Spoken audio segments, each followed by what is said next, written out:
It's WrestleMania week, and you know what that means here on Squared Circle Radio. It's time to preview and predict Night 1 of WrestleMania. My name is Chris Belcher. That's the Young Buck, Andy York. This is Squared Circle Radio, and Andy, it's time to finally put pen to paper and pick the WrestleMania card, and we're starting, of course, today with Night 1, and I'm excited to see how this is going to play out.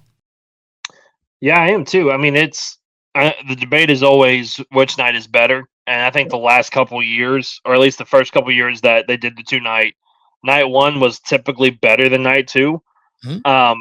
But I feel like the last couple of years has kind of been even for the most part, and I kind of expect the same thing from this year of it being, at least in ring wise, being pretty even. Yeah, everybody has talked about how in-ring wise this thing is stacked, both night 1 and night 2. Lots of women's matches in night 1. We're going to get into that. Before we do, want to remind you, like this video, subscribe to the channel if you haven't already, tell a friend, share it, drop your comments and questions. Especially, I want to know your predictions in the chat as we go along. Give us your predictions as well. We'll respond to each and every one of those. We're not live like we traditionally are, but we are here with you, predicting and previewing night 1. And Andy, let's start at the very top. The main event. Randy Orton chasing number 15 against his mentee, if you will, the American Nightmare, Cody Rhodes, the undisputed WWE champion. Now, I have this graphic up here. It does not have Pat McAfee in it, but we know over the last couple of weeks, Andy, that Pat McAfee has inserted himself. Well, maybe he didn't do it, but inserted himself in a major way into this match to the point where it's almost ruined a Cody Randy match, as we've seen the last couple of years with the involvement in Cody Rhodes matches. Are you even excited to see these two go at it at WrestleMania? Not really. I mean, if I'm being real honest, I should be, like, on paper, I should be excited about this, and I was excited. I think even the heel turn before we got the Pat McAfee stuff and everything else, I thought was perfect for this. I think it needed a heel turn on the road to WrestleMania and not at Mania. Like, I think they did all of that great, but ever since the phone call and all the speculation and everything ran wild, and we got the result that we got, I honestly kind of don't even care about this match that much anymore. Like, is it going to be good? Maybe. Maybe. Again, we saw what happened last year with Cena. So I have a lot of trepidation about this one. I have a lot of concerns about this one. The ceiling for it is very high. Like, I think they can do something really special. But the floor of this is really, really, really, really low as well. It is. No, you're 100% right. It could go south very, very quickly, depending on how much McAfee is involved. If Jelly Roll's involved, this, that, and the other, who knows? I don't know. I have the belief, Andy, that at the end of the day, Cody Rhodes and Randy Orton will put on a great match. It's just all these outside forces. We don't know exactly how it's all going to play out. I'll answer my own question. I'm excited for it because, again, I trust these guys to do something. I just don't trust the outside forces that may end up swaying this one way or another, if you will. And it's a shame too, because it's Cody Rhodes and Randy Orton. It's the match that we've been waiting for since Cody come back, and we're finally getting it at WrestleMania. It just might not be exactly the way that we thought it was going to be. I'm not going to go on a rant about wrestling fans' expectations because we all know exactly what that is, and this, that, and the other. But this is coming from two fans of Pat McAfee. And we said this throughout the last couple of weeks, is Pat's great. It's just in this storyline, it just doesn't make sense yet. I'm going to start saying that. It doesn't make sense yet. Maybe it will at some point. But Andy, there's not a lot they do to make it make sense without the insertion of McMahon or a Rock or some sort of higher power, for lack of a better term. Well, let's all pray that it's not that higher power. because we don't need that back. Because that, if this thing got worse, if we're talking about the bottom floor, that would be underneath the bottom floor if that was the case. I think there has to be a bait and switch here. But I will say this: if there is a bait and switch, I don't think that was the original plan. I think they saw the reaction. We're like, we got to figure something out, because they kind of already, they've already started to backtrack from what they originally tried to do. We've talked about this, like crazy over the last couple of weeks. Yeah, it's baffling to me that we are still here 3 years in a row. Cody Rhodes match at WrestleMania. The dude can't just have a story where nobody gets involved, other than just let the story be the story. Yep. And so I hope they pull it out. I hope they do something special, because, like you said, both guys are great. Both guys can do a lot. This is a story that when Cody came back to WWE, this was one of the first things that people were talking about was, can't wait till we finally get Cody versus Randy. Yep. Like, that's going to be a big, big deal. I hope they're able to deliver. Yep. I'm curious, and I'm glad you're going to be there. I'm curious about what the actual reaction of the stadium is going to be like. Yep. I do too. Because I think you're going to have you're going to have a contingency that are with Randy. I think you're going to have a small contingency that are with Cody. And I'm afraid we're going to have a big contingency of people that are just against it because of what it has become. Yep. Yeah. And I'm curious to see how people are going to react to it. Spoiler alert, as we talk about the best and worst WrestleMania main events later this week, it reminds me a whole lot of WrestleMania 34. And the way that people could just not care. I think Friday on SmackDown could be pretty telling as to, we saw a shift last year ahead of WrestleMania 41 with Cody and Cena, and that told a lot of the story heading into WrestleMania and what that crowd reaction was going to be. So we could get that coming up this Friday as well, Andy, as a good indicator of what that might look like. One of the things that we're going to do on this preview show is, of course, we're going to pick the matches. We're going to tell you what we think WWE is going to do, and we're going to tell you what we would do. So, Andy, let's start with the unpredictable machine that is WWE. How do you think this match plays out on Saturday? I think it's going to be a very heel-heavy match with Randy just beating down Cody, Pat probably getting involved. Cody starts to make his fiery comeback. Some shenanigans happen here or there. I honestly think it's just Randy pins Cody 1, 2, 3, and it's just Randy and Pat in the ring. Pyro goes off, and the show goes off the air. Yep. I think that's my prediction. I think there's probably a good chance that Pat gets involved so much, and then Jelly Roll comes out, runs Pat off. Yeah. But then I think you get Randy pinning Cody 1, 2, 3. Pyro goes off at the end, where Randy is at least standing alone with his 15th championship. Yeah. Then you can get the McAfee shenanigans, on Raw or on SmackDown or what have you. Mm-hmm. But I'm like you. I think Randy wins this match. If Cody wins, okay, we'll see what the story is after that. But if this is a much bigger story, like we talked about on Monday, if this is a much bigger story, I think Randy has to win in order to keep it going. If you had the pencil and you're in this situation, you got to walk into WrestleMania in this situation. You cannot change it ahead of WrestleMania. You got to walk in with Pat's involvement, the whole 9 yards. But if they give you the pencil, Triple H comes to you on the day of WrestleMania and says, Andy, book this main event. How you doing it? So if I have to go off the premise of what we've got, but I'm able to creatively work from there however I need to make this work, I think the best way that this can happen is Pat gets involved, Jelly Roll runs out, kind of like you mentioned, Jelly Roll and Pat run off, fighting through the backstage, whatever. Match continues, ref bump. Somebody in a hood comes out, hits Cody. Randy gets the win. 1, 2, 3. They take the mask off and reveal. I'm between like two people for this of who I think it could be.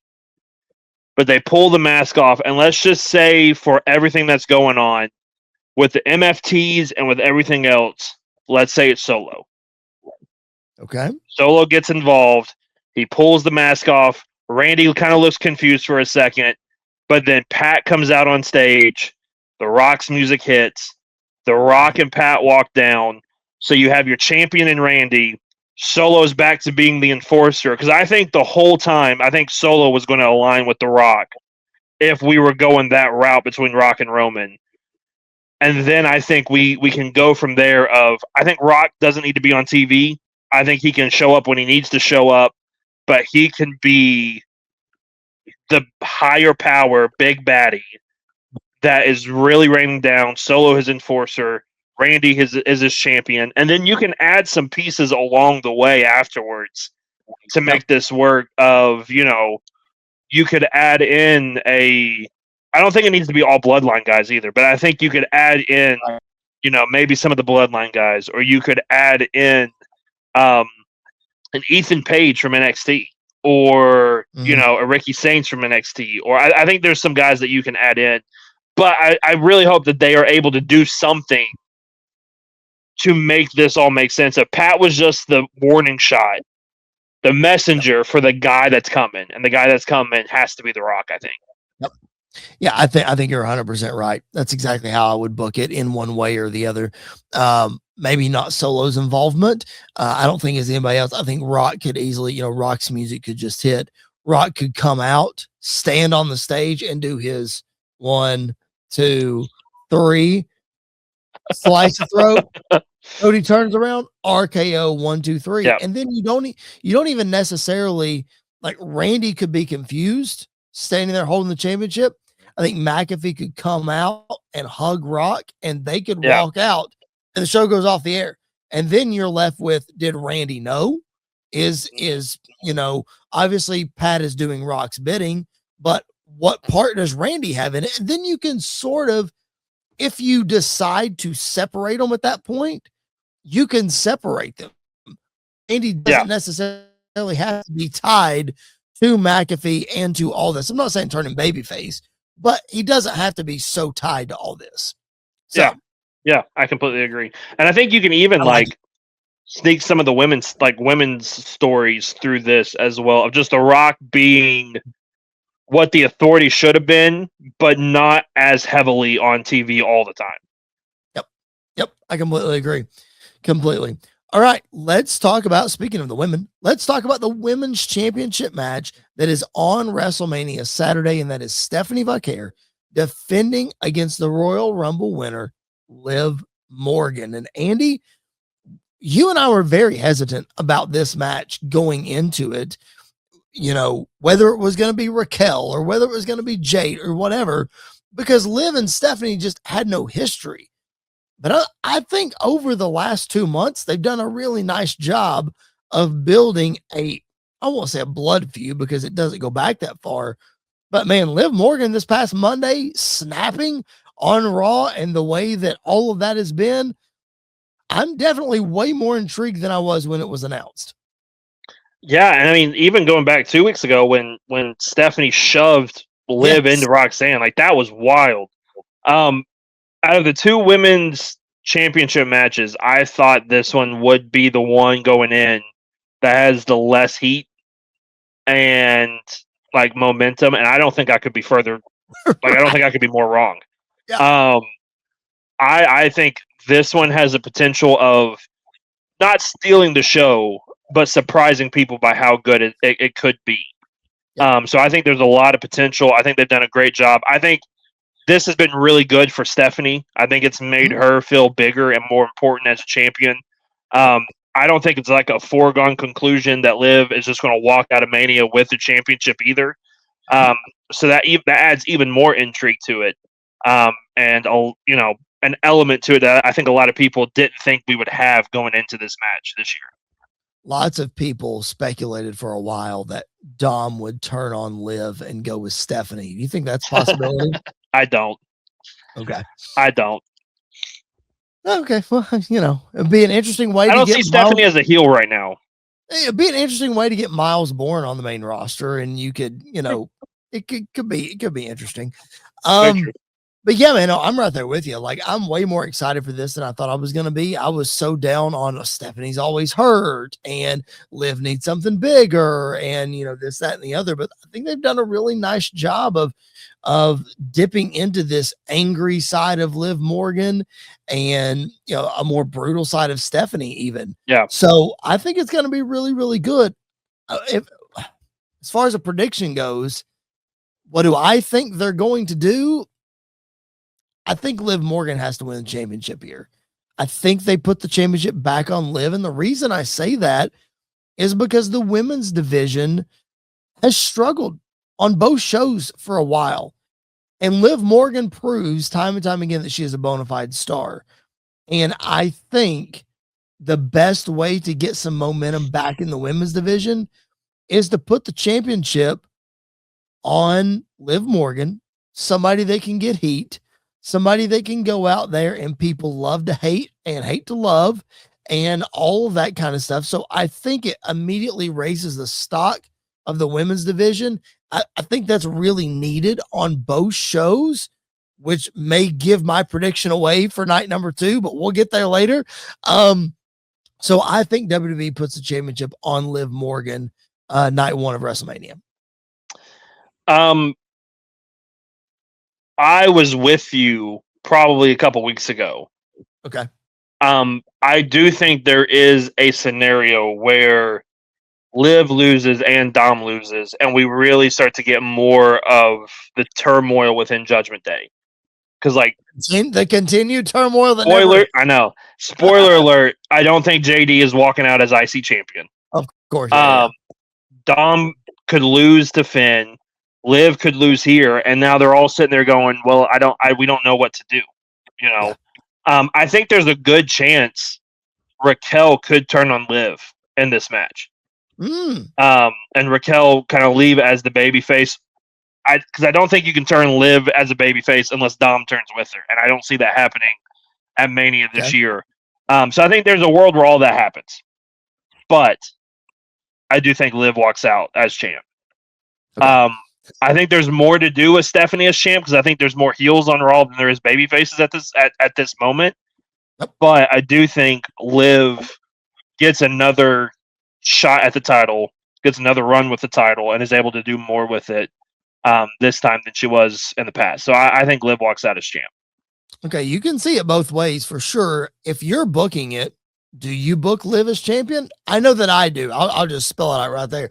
What I think they'll do is exactly what I would do. Is Liv would be the champion and she's off and running. How would you book it? If I was booking it, I would probably have Stephanie walk out as champ just to create that tension in Judgment Day. Because the long term, and by long term, I mean by SummerSlam, is have Judgment Day gone. Yeah. Not necessarily having Liv and Dom being gone. I think they can stay together from this whole group. But I think Judgment Day disbanding should be the goal from this point on. And I think adding more fuel to that fire, having Stephanie beat Liv, maybe having Raquel or Roxanne accidentally costing Liv, not even on purpose, but accidentally playing into that even more. And then Liv can win it, a couple months from now. And we're able to keep going down that path. But I would have Stephanie walk out as champ. Well, I'm excited either way because I think this match is going to deliver way more than I thought it was going to, way more than I thought. I tell you one match that I'm not excited about, and I'm being honest. The Women's Intercontinental Championship, AJ Lee and Becky Lynch. You just will not find an excited bone in my body for this match. And I hate that. I really, really do. But Andy, they gave this match away last month. They did nothing to help me want to see it more. Yeah. I'm not saying it has to have a stipulation, but Andy, since Elimination Chamber, it's like, wait, we're just running it back for the sake of running it back and there's no reason? Like, what are we doing? To be honest, I kind of forgot this match was even happening, right? Which is wild. Yeah, I think there was a lot of potential. I think this is one of those that they jumped the gun a little too soon to tell the story.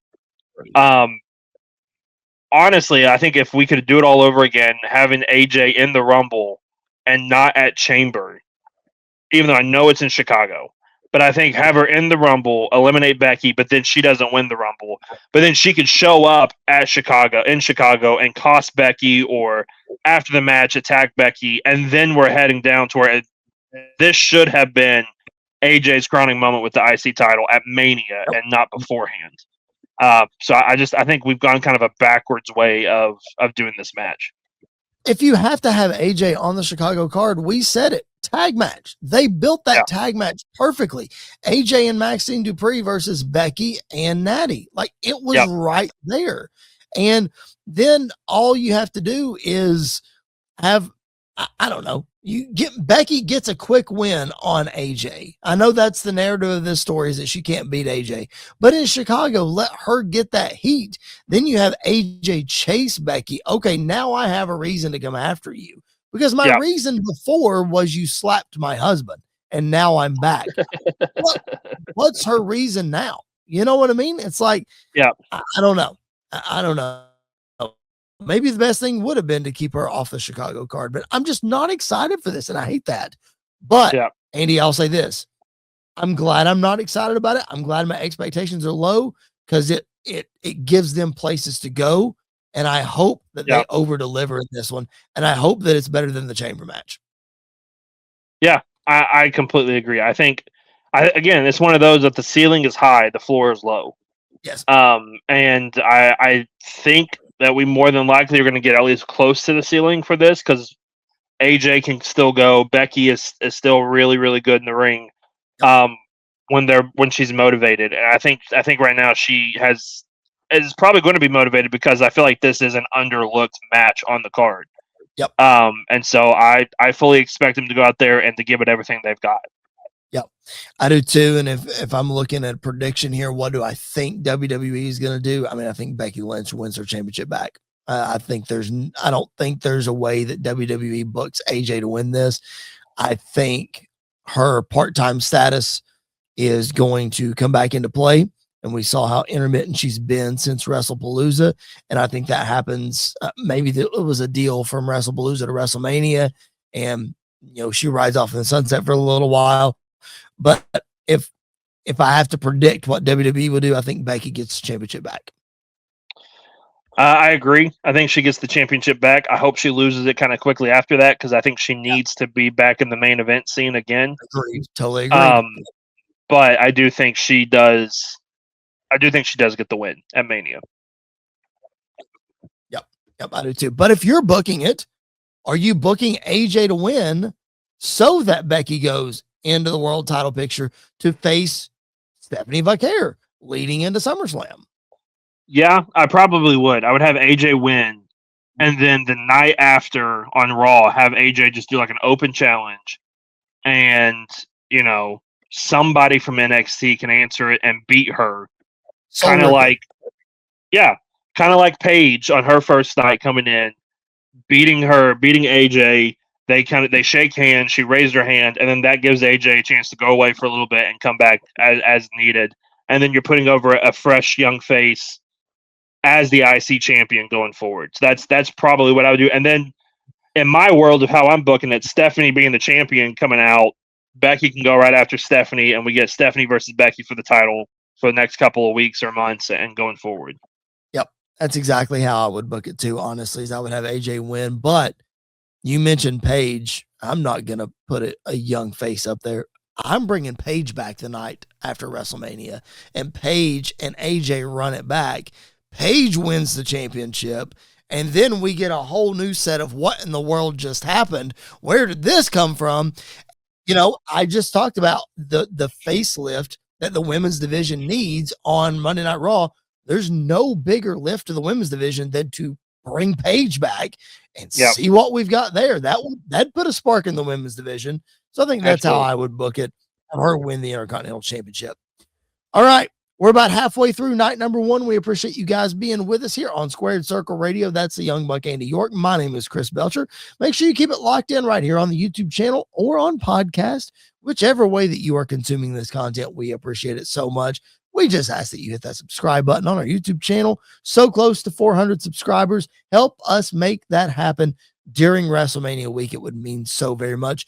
Drop your comments and questions for your predictions and do you like what we said? Do you not like what we said? What are your suggestions?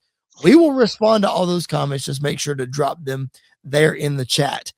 Andy, this WrestleMania has been very two lefts don't make a right, but three do booking. Combine that with injuries and this, that, and the other, and you get Seth Rollins versus Gunther, night number 1 of WrestleMania with a less than 2-week build. But Andy, over the last 2 weeks, they've done a really good job in selling why this match is happening, what could come after this match. But dude, when that bell rings, I'm going to go ahead and tell you right now, I think this is match of the night, night 1, if not match of the whole weekend. It's on my list of potential match of the night, potential match of the weekend. I mean, if we talk about, the ceiling and the floor, this probably has one of the highest ceilings of in-ring work that we have. And, even talk like Monday when Gunther made it personal and said, no, I'm not doing this for Paul. I'm doing this for me because I'm proving I'm the best in ring on Monday Night Raw. Like you can't lace my boots. And then I think that at least adds intrigue to this match even more than what we were getting. A motivated Seth Rollins. I think he is more motivated now than he has been in a while. A motivated Gunther, because I think a lot of people put him now as just a career killer, and he's going to prove, no, I'm not just killing careers. I do that, but I'm also the best that we have in this company right now in ring. I think they can go out there, give them 15, 20 minutes, and they will completely steal the show. Yep. There's no doubt about it, for sure. Like, I think I'm motivated both of these guys because not only do you look at Seth Rollins coming off of an injury, maybe he came back a little quicker than they thought, supposed to have a match against whomever, doesn't matter at this point. A motivated Seth Rollins. And then, Andy, you have a motivated Gunther because coming off of retiring AJ Styles and John Cena, he's been absent from TV for like a month and a half. So there's a lot of pressure on both of these guys to deliver. And we know that Gunther delivers on the main stage, and we know that Seth Rollins delivers on the main stage. But Andy, this could be an AJ Styles Edge situation where there's so much pressure to deliver, Andy, that they don't deliver. I have a hard time believing it with these two, though. I had a hard time believing it with AJ and Shinsuke and AJ and Edge, and the list kind of goes on. So there's a possibility. There's a world where that happens. I think their track record speaks for itself. I mean, Gunther got a decent match out of Jey Uso, which is hard to do in a singles match at WrestleMania. So I think he can do it. And Seth Rollins wrestled like the last 3 WrestleManias on one knee. So I think he's able to do it as well. So I think they are able to meet expectations. And again, like I think for a lot of people, this match there's not a lot of expectations for because it was so thrown together. I think it has the potential to surprise a lot of people by how good it is. Too. Yeah, I think so too. I mean, you've got the ring general, the career killer, against the best in-ring performer of our generation. So, like, it's going to just be, I know. One up. I know. Okay. Yeah, I think it's pretty simple. I think we can both agree on this. WWE, what they're going to do with this match, I think it's going to be 15, 20 minutes of hard-hitting, fiery comeback from Seth Rollins, but in the end, I think he gets choked out by Gunther. I think that's the way that he gets booked. Do you agree? I completely agree. I think this is my lock of the weekend. Mm-hmm. Gunther beating Seth. If you have the pencil, is Gunther winning still?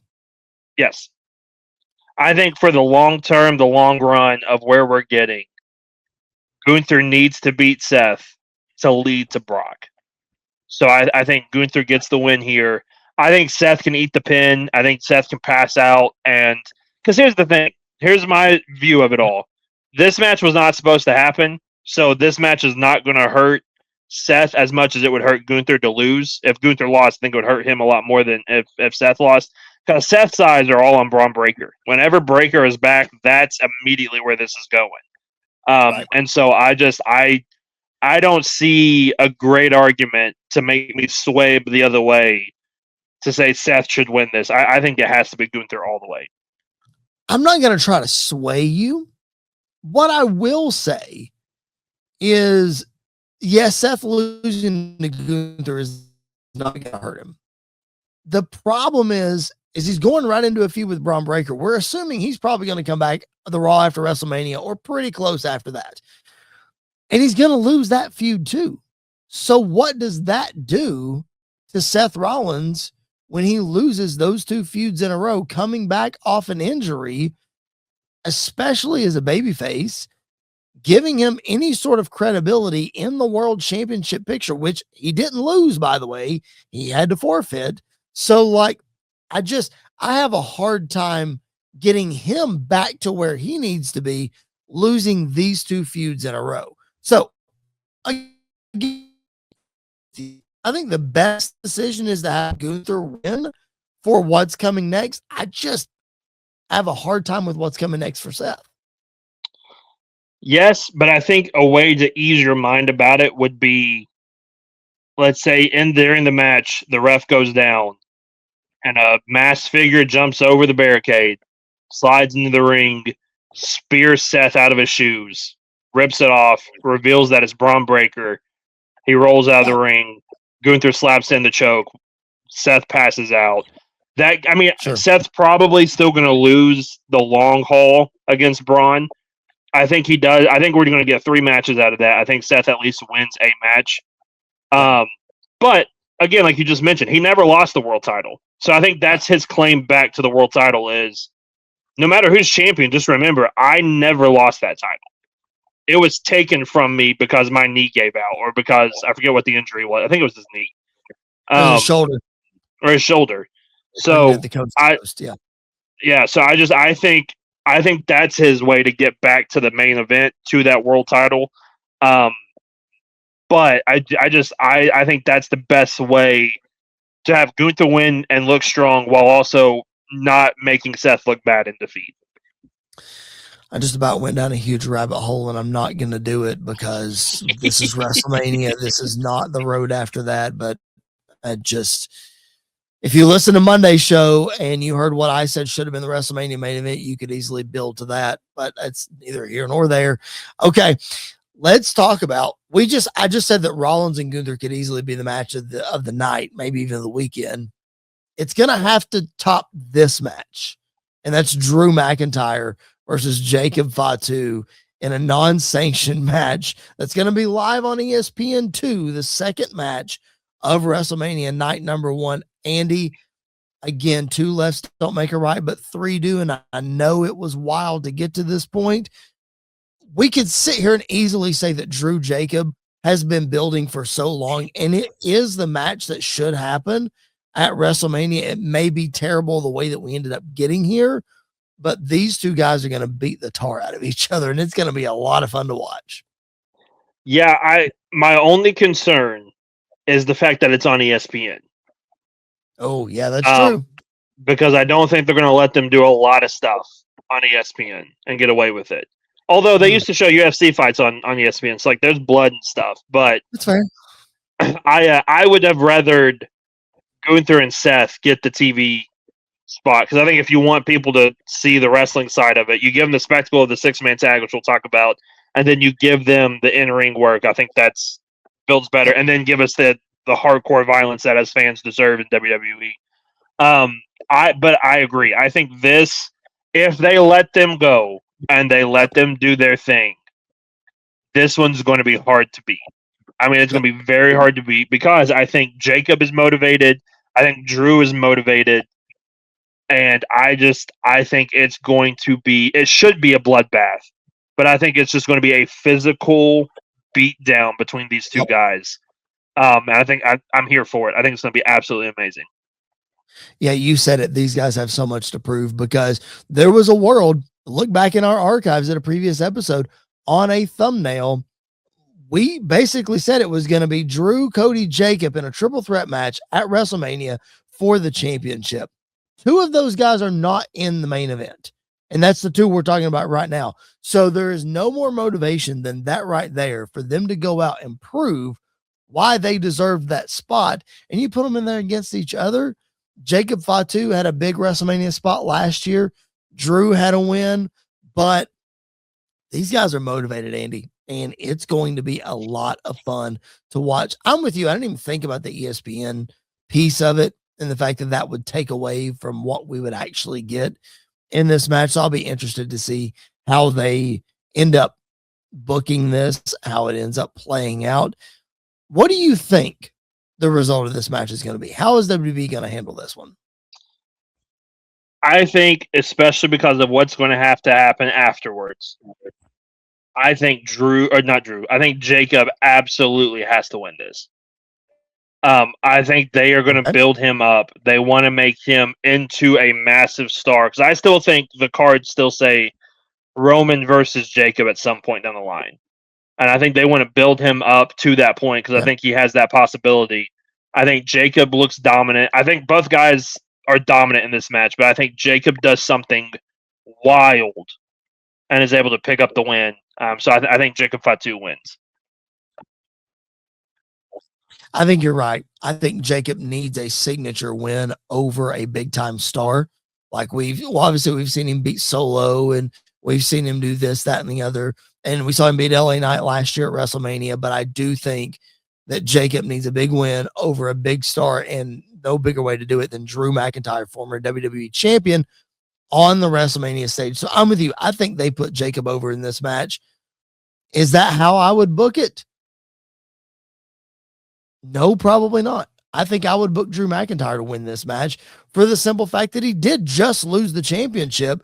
And yes, we're telling this story of Drew, spiraling and this, that, and the other, but I think he needs a feather in the cap to go back to Nick Aldis and say, look, you put me in a compromising situation. You put my back up against the wall. You see what happened to Jacob Fatu. Give me a match for the championship, or it's going to happen to you. And then at least the Drew versus Nick Aldis at Backlash. Boom. I did it. There it is. I brought it back. Yeah, I think if I'm booking this, I don't think I change anything. I think Jacob wins. I think he beats down Drew. I think Drew will get his win back when he comes back from filming his movie or TV show or whatever he's filming. But I do think Jacob gets a massive, massive win. And then, going off of what we predicted earlier of Randy walking out, Jacob could be one of those guys. If Rock's involved in everything, Jacob could be one of those guys to go stand up to Randy and say, listen, you should not have been in that spot. It should have been me. Like, it should have been me and Cody and Drew. You shouldn't have been there. And then able to tell this massive story. So I think long haul, Jacob getting this win helps a lot more than Drew getting this win. I think you're probably right, but I also I definitely see both sides of it for sure. Yeah.